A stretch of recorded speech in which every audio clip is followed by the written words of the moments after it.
My dear students, myself Jain Surya, and today let's read and enjoy the poem. And the title of the poem is Why? મતલબ શા માટે?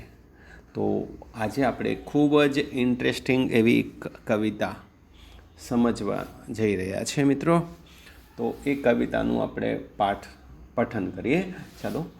I know a curious little boy who is always asking why. Why this, why that, why then, why now, why not, why by the by. એટલે તમે જુઓ કે આ કવિતાનું જે શીર્ષક છે તેમાં પ્રશ્ન છે પહેલાં તો, અને એ મોટામાં મોટો પ્રશ્ન છે શા માટે. બસ પ્રશ્ન જે છે, કવિતાનું શીર્ષક છે એ કેટલું ઇન્ટરેસ્ટિંગ છે. લોજિકલી તાર્કિક દૃષ્ટિએ આપણે આ વસ્તુ સમજવાની છે કે ભાષા સમજવી હોય ને તો કારણ પૂછવું પડે, અને કારણ જ મેઇન વસ્તુ છે, ફેક્ટર છે. તો અહીંયા જુઓ, એ ઇનડાયરેક્ટલી ધ પોયમ આપણને ભાષા સમજવા માટે મદદરૂપ કરે છે, મદદરૂપ થાય છે. તો પહેલી લીટી શું છે? આઈ નો એ ક્યુરિયસ લિટલ બોય. હું એક નાનો જિજ્ઞાસુ છોકરાને ઓળખું છું, એમ કહે છે કવિ. Who is always asking why. તે કાયમ એક જ પ્રશ્ન પૂછે, શા માટે, શા માટે, શા માટે, કેમ.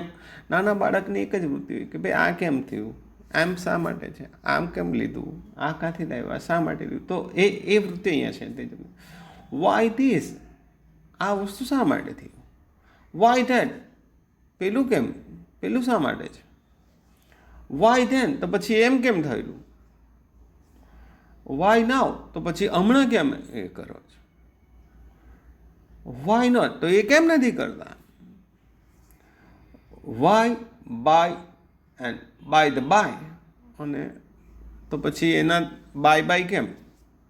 હવે સાંભળો મિત્રો કે અંગ્રેજી ભાષામાં શબ્દો, કોઈ પણ ભાષામાં શબ્દો શું કરી શકે છે, જેનો ચમત્કાર અહીંયા આપણને જોવા મળે છે કે પ્રશ્નો, વાર્તાલાપ, ડિસ્કશન બધું જ આપણા તર્કથી, આપણા લોજિકથી શક્ય બને છે. તો અહીંયા in a very first stanza we can see this that a little boy, a small boy, you can say, starts his life with why. And the second stanza, let us try to understand it. He wants to know why wood should swim, why lead the marble sing, why sun should shine and wind should blow, and why we eat and drink. It is more interesting than the first one stanza. કે બીજા ફકરાઓની અંતરામાં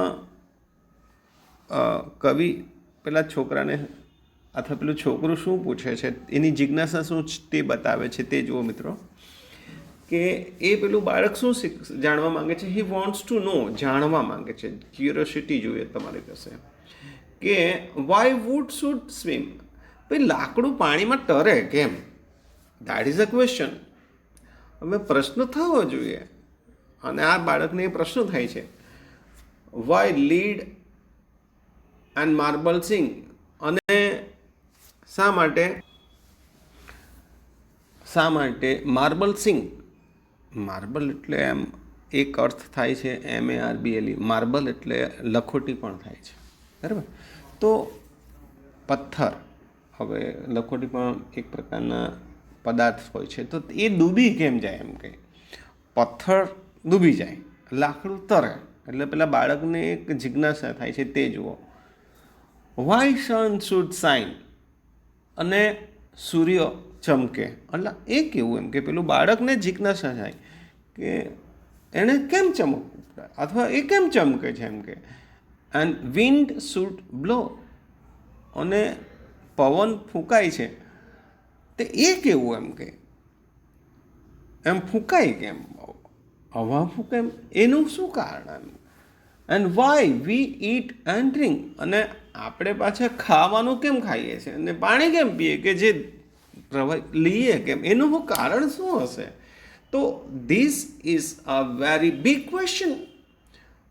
આ ખૂબ મોટા પ્રશ્નો છે, બહુ મોટી જિજ્ઞાસા છે બાળકને કે ભાઈ આપણે ખાવાની શું જરૂર છે? આપણે ખાઈએ છીએ, માણસ છે, હ્યુમન છે, તો આપણે 2 ટાઈમ જમીએ, પાણી પીએ, ઠંડુ પીએ, દૂધ પીએ, ચા પીએ કે વગેરે. તો બાળકને આ વૃત્તિ, એની જે જિજ્ઞાસા વૃત્તિ છે તે જો કે એ સાના વિશે વિચારે છે કે આવું બધું કેમ કરવું પડે, બસ એને કારણ જાણવું છે, એને જાણવું છે ટૂંકમાં. So it is also very interesting my dear friends. And the next stanza, he wants to know what makes the clouds. અરે આ એનાથી ઉપર જાય છે, કદાચ આપણે એમ કહીએ કે ભાઈ આ વાદળા શા માટે બને છે, વોટ મેક્સ ધ ક્લાઉડ્સ, એ પણ એ જાણવા માંગે છે. And Y they cross the sky, અને એટલું જ નહીં પણ તે વાદળાઓ પાછા આકાશમાંથી પસાર કેમ થાય, ક્રોસ કેમ કરે યાર એમ કે. Why sinks the sun behind the hills, અને આપણે જોઈએ છીએ કે સાંજે પાછો સૂર્ય આઠમી જાય તો પેલું બાળક શું કહે ખબર, કે તો પછી પાછો સૂર્ય પછી પર્વતના નીચે, એટલે હિલ્સ જે છે પર્વત, એની નીચે પાછો ડૂબી કેમ જાય છે, સૂર્ય આથમી જાય તો એમ કે આવું કેમ થાય છે પણ પાછું ઉતારે. એન્ડ વાય ધ ફ્લાવર્સ ડાય, અરે આ પણ એક આની વસ્તુ છે કે ભાઈ યાર ફૂલ કરમાય કેમ જાય પાછા સાંજે. અને યાર બાળકને કેટલી બધી એની વૃત્તિ સતેજ છે, જિજ્ઞાસા વૃત્તિ, તે જુઓ. Some of these whys are not too hard to answer if you will try, others no one ever yet has found the reason why. એટલે કવિ અહીંયા શું કહે છે તે જુઓ કે some of these whys are not too hard, કે આ બધા જે કારણો છે પૂછવામાં આવ્યા, જે જિજ્ઞાસા છે પેલા નાના બાળકની, તેનો જવાબ આપવો કંઈ એટલો હાર્ડ નથી, અઘરું નથી. ઇફ યુ વિલ ટ્રાય, જો તમે પ્રયત્ન કરો, અને આપણે પ્રયત્ન કરવા જોઈએ કે others no one ever yet has found the reason why, પણ અન્ય પ્રશ્નો છે એવા, no one ever yet has found the reason why, અને તેના હજુ જવાબ મળ્યા નથી, પણ એનું શું કારણ છે, શા માટે કેમ જવાબ નહીં મળ્યા. એટલે એમાંથી કેટલાક કારણના જવાબ આપવા સહેલા છે, કદાચ તમે પ્રયત્ન કરો મળી જાય, પણ પાછી કેટલાક એવા પણ છે કે જેના જવાબ તમે નહીં આપી શકો, કે તો એનું કારણ શું હશે એમ. So here my dear friends, a poet has tried very nicely, that is brainstorming, not exercise only, but it's a poem. So I think it is very nice example.